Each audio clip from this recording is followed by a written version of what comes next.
Imagine waking up tomorrow to find the streets of your city flooded with money, piles of cash covering roads, coins shimmering in the sunlight. Sounds impossible? What if we told you there's a secret mega-project that could do exactly that? A plan so powerful, so mysterious, that only a handful of people know it exists. Today, we dive into the story of this project, and why it could change America forever. But there's a catch. Not everything is as it seems.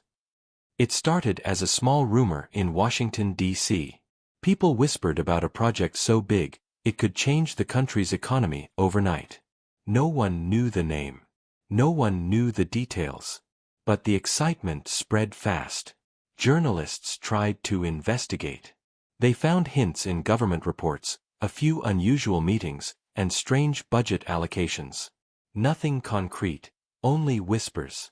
Some citizens claimed to have seen trucks entering secret facilities in the middle of the night. Trucks loaded with crates, guarded by soldiers with faces hidden under helmets. Banks were unusually busy. ATMs were sometimes emptied, sometimes overfilled. People joked on social media, "Are we about to swim in money?" Economists warned, a sudden flow of money could crash the economy. But no one seemed to know where it came from. The government remained silent. Inside the Capitol, a few insiders spoke in low tones. They hinted at something called Project Liberty, but details were scarce. Rumors said it could produce cash faster than the economy could absorb. Others whispered about new technology that could print, or create, money in unimaginable amounts. Outside, ordinary citizens noticed subtle changes. A cafe owner saw cash mysteriously deposited in his account. A construction worker found envelopes of money on the street, no explanation. No one knew if these were tests, accidents, or hints. One thing was clear, something huge was coming. But who could control it? Who decided who received this mysterious flood of money? And why now? The world watched in quiet confusion. Some celebrated the possibility. Others feared it. And some started asking the question no one could answer. What is the real goal of this mega-project? The morning after the journalist received the note, the city woke to strange sights. Streets were quieter than usual. Shops were open, but employees whispered nervously. Something in the air felt different. People noticed small signs first. A delivery van pulled up to a bank. But instead of normal packages, it carried huge stacks of cash, carefully wrapped. The guards didn't check IDs.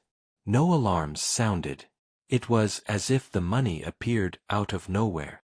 In downtown offices, employees found envelopes on their desks. Each contained hundreds, even thousands of dollars. No note, no explanation. Just cash. At first, people thought it was a prank. Banks confirmed no special programs. Yet the deposits kept coming. ATMs spat out money without anyone withdrawing it. People stared, unsure whether to take it or call the authorities. Some did both. Economists were baffled. "This is impossible," one said on live television. "You can't just create money without massive consequences." Meanwhile, the government stayed silent. No press conferences. No statements. Only hints in obscure public records that were quickly removed. A few brave journalists tried to investigate the source. They traced the deliveries to a secretive warehouse on the edge of the city. Security cameras showed shadows moving, but no faces. No license plates. Only crates marked with strange symbols. Whispers spread on social media. "Project Liberty is real," people typed. Others called it a miracle. A few warned of disaster. But everyone wanted to see more. Then, something unexpected happened. A street performer in the financial district noticed something strange. Coins were falling from the sky, spinning in sunlight. People cheered, thinking it was a trick. But security cameras showed no one throwing the coins. They simply appeared. The city was alive with rumors. Was it technology? Magic? Or something the government didn't want anyone to understand? Meanwhile, The journalist who received the note noticed another envelope under his door. This one had a small card. Check the river. Midnight. No signature. No explanation. Just those 3 words. He knew the project was bigger than anyone imagined. But what could possibly happen by the river at midnight? The river was quiet at first. Fog rolled over the water, thick and white, hiding everything in a soft gray blanket. The journalist approached carefully, flashlight in hand. The envelope's message echoed in his mind. Check the river. Midnight. As he neared the bank, he saw it. A strange glow shimmered on the water. At first, it looked like sunlight reflecting off coins, but the city's streetlights had no power here. The glow pulsed, almost like it had a heartbeat. Then he noticed movement. Large crates floated down the river, perfectly aligned. But they weren't empty. Inside, golden bars, stacks of cash, and shiny coins reflected in the fog. No one was steering them. No motors, no engines. They just moved on their own, slowly drifting toward a massive structure at the river's edge. He ducked behind a tree and watched. Figures emerged from the shadows. They wore black uniforms with no insignia. Faces hidden. They moved with precision, carrying tools and strange devices that hummed softly. Every few minutes, the crates opened slightly, releasing more cash into the river. The water shimmered as if alive. People were starting to notice. From the distant streets, citizens pointed, whispering in disbelief. Some tried to approach, but the figures waved them back silently. No words. Only the hum of machinery and the occasional clink of metal. The journalist pulled out his camera, filming everything. He needed proof. But as he zoomed in, he noticed something strange. The cash wasn't normal. It glimmered differently, almost unreal. Numbers seemed to float above the stacks, like digital codes hovering on the bills. He realized the river was not just full of money. It was a channel, a flow of something far more advanced than printing or minting.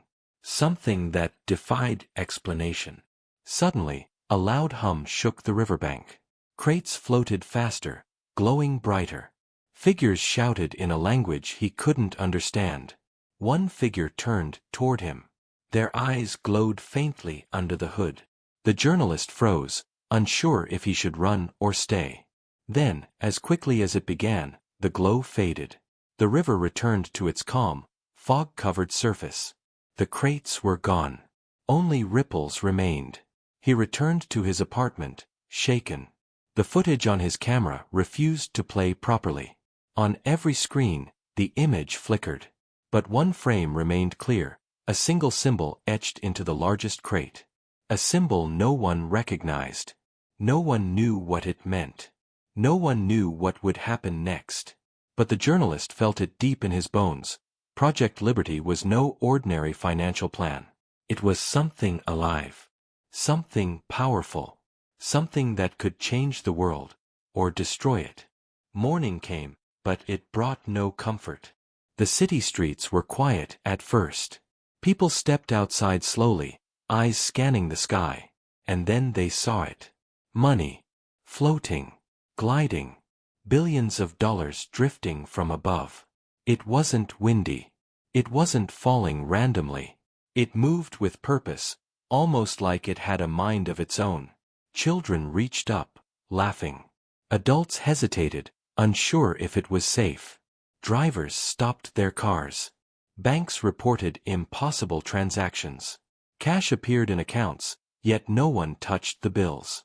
The air smelled faintly metallic, like new coins. The journalist pushed through the crowd, camera in hand. He filmed the chaos. From above, the scene looked unreal. Streets turned golden. Piles of bills stacked along sidewalks. Coins rolled down stairs. Even the river reflected the shimmering rain of money. Economists were baffled. They claimed this was impossible. No economic model can explain this, one broadcasted, voice shaking. Governments worldwide tried to investigate, but the source remained hidden. Then came the drones. Not ordinary drones, black, sleek machines with strange symbols matching the crate from the river. They floated silently above the city, guiding the flow of cash. People who tried to approach were pushed back by invisible forces, almost like magnetic fields. The journalist noticed a pattern. The money wasn't just floating randomly, it formed shapes. Streets, blocks, even entire neighborhoods seemed mapped out. It was as if someone, or something, was drawing a blueprint in the city using currency. By nightfall, panic mixed with awe. News helicopters hovered above, capturing golden streets, coins glinting in streetlights. Social media exploded. People called it a miracle, while others whispered about Project Liberty being alive. Inside a secret office, figures watched on massive screens. The journalist couldn't see them, but he could feel their presence, as if they were controlling every move from afar. On the screens, new symbols appeared, glowing like the bills themselves. Codes no one could understand. And then the city received a message, flashing on every screen, phone, and digital billboard. Welcome to Liberty. The test begins. No one knew who sent it. No one knew what the test meant. But everyone realized something terrifying. This wasn't just a money flood. It was a message. And whoever controlled it was watching. The city was still buzzing from the golden sky. News outlets had no answers, economists were baffled, and citizens couldn't sleep, fearing what might come next. The journalist knew he had to dig deeper. Project Liberty was no accident. It had architects.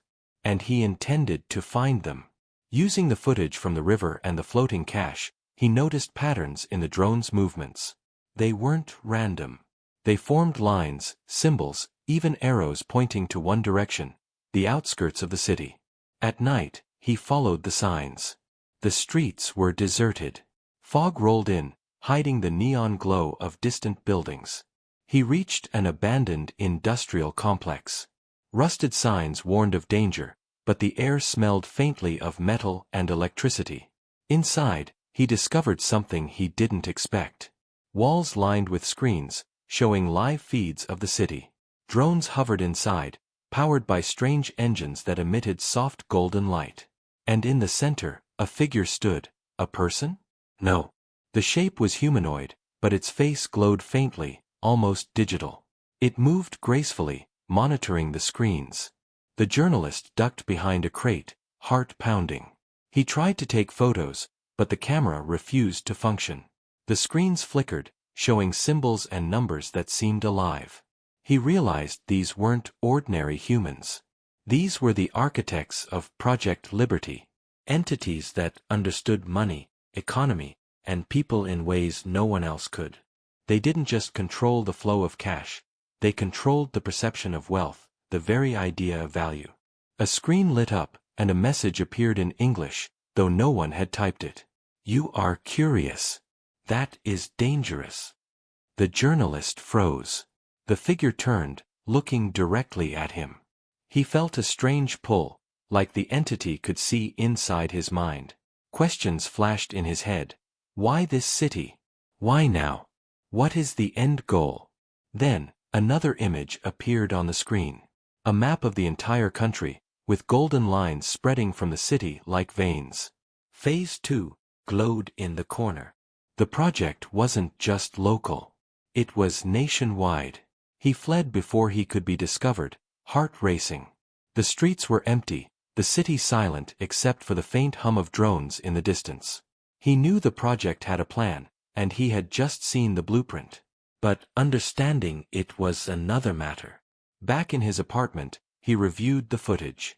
Something had changed. The envelopes, the floating cash, the mysterious symbols, they weren't random. They were tests. A way to measure reactions, to predict behavior, to calculate the impossible. And the final realization hit him like a punch. Project Liberty wasn't about money. It was about control. Not over banks, not over governments, but over people's trust, fear, and desire. The dawn was unnerving. A pale, golden light filtered through the city. The floating money had grown heavier, more organized, forming grids above streets, squares, even parks. People stopped moving, staring at the strange patterns in disbelief. The journalist stayed hidden, watching from a rooftop. Phase 2 had started. He could feel it in the air, a subtle hum, like electricity through the fog, vibrating in rhythm with the drifting cash. Suddenly, the floating money started moving as one. Streets cleared, as if guided by invisible hands. Entire blocks were outlined in gold, a geometric maze hovering above the asphalt. Drones moved faster now, weaving between the bills, almost as if conducting an orchestra. In the heart of the city, a massive structure rose from the river, a gleaming tower of gold, shimmering coins flowing like water along its sides. It wasn't built by cranes or machines. It simply appeared, as if grown. People stopped, mouths open, frozen by awe and fear. The journalist noticed something terrifying. The golden flow wasn't random. It seemed to follow citizens, targeting specific buildings, offices, even homes. Money poured towards certain people and avoided others. Some got huge piles. Others got nothing. And the people receiving it changed. They smiled unnaturally, almost robotic, their eyes reflecting the golden light. He realized Phase 2 wasn't about giving wealth. It was about influence, control. Project Liberty could manipulate behavior, desire, and trust, all through money. As he recorded the scene, the humanoid entity from Part 5 appeared on a drone above him, glowing more intensely than before. It hovered silently, observing. And then, a voice filled his mind, not words spoken aloud, but thoughts he could hear clearly. Observe. Learn. Adapt. Humanity is the experiment. The journalist's hands shook. He understood now. The project had been testing reactions, collecting data, predicting human behavior. And Phase 2 wasn't a test. It was deployment. People began to follow the golden streets as if drawn by magnetism. Entire crowds moved toward the shimmering tower. The journalist ran alongside them, filming, trying to understand what was happening. He felt the pull too, a strange compulsion to go where the money led. Then, in the middle of the tower, he saw the heart of the project, a glowing core, pulsating like a heartbeat, surrounded by stacks of digital physical hybrid cash. Numbers floated above the bills, changing constantly, forming patterns that no human mind could fully comprehend. The core emitted waves of energy that affected everyone nearby. Some collapsed in awe. Others started smiling uncontrollably. The city was no longer just filled with money. It was alive, moving, controlling, and testing human reactions on an unprecedented scale. The journalist realized one terrifying truth. Phase 2 wasn't about enrichment. It was about obedience. And the Golden City was only the beginning. The city trembled under the glow of the Golden Tower. The air hummed with electricity and power. Citizens moved like shadows, drawn toward the core, their eyes reflecting the floating cash. The journalist watched in disbelief. Phase 2 had become something unstoppable. From above, the dark shape loomed closer. It wasn't gold. It wasn't money. It was enormous, almost like a living shadow, hovering over the city. People froze, sensing danger, but the golden flow seemed to shield them, guiding their attention away from the threat. The journalist realized the truth. Project Liberty was more than money. It was a test of influence, control, and human behavior on a massive scale. The floating cash wasn't generosity, it was manipulation. The Golden Tower wasn't a prize, it was a control center. He saw it in real time. Citizens touched the cash, and their behavior subtly changed. Kindness turned obsessive. Happiness became rigid. Fear became fascination. The money rewired their emotions, their decisions. And the journalist understood why. Whoever controlled Project Liberty could shape a society without a single law or order. Then the glowing humanoid entity appeared, descending from the top of the tower. Its presence was overwhelming. It didn't speak aloud, but its intentions were clear. The city, the money, the people, they were all part of an experiment. And the next phase would be global. The journalist ran, filming everything. He knew that this footage was proof. Proof that money could be more than currency. It could be control, a weapon, and a mirror reflecting human desire. But he also knew that showing the world would be dangerous. The project's architects were watching. Always watching. Suddenly, the enormous dark shape in the sky moved. It wasn't attacking. It was observing. The golden flow pulsed faster, almost as if communicating with it. The journalist realized the horrifying truth. Project Liberty wasn't just for the city. It could spread, grow, and adapt anywhere. Its power wasn't in machines or weapons, it was in the human mind itself. People cheered, oblivious to the danger. Others tried to resist, but the golden flow enveloped them. Even the journalist felt a pull toward the tower, a strange, magnetic fascination. He fought it with all his strength, knowing that succumbing meant losing control, not just over his body, but over his mind. Then, at the center of the tower, the glowing core pulsed violently. Numbers and symbols rose into the air, forming patterns that no human could decode. The journalist's camera caught the final message. Liberty is not freedom. Liberty is power. And power is yours, if you obey. He dropped the camera, overwhelmed. Outside, the city was a golden ocean, beautiful and terrifying, alive and watching. And the shadow above remained, waiting, patient, inevitable. The journalist ran one last time, realizing that this was only the beginning. Project Liberty could flood America, and perhaps the world, with money. But it wasn't wealth. It was control. And the consequences? No one could imagine them yet.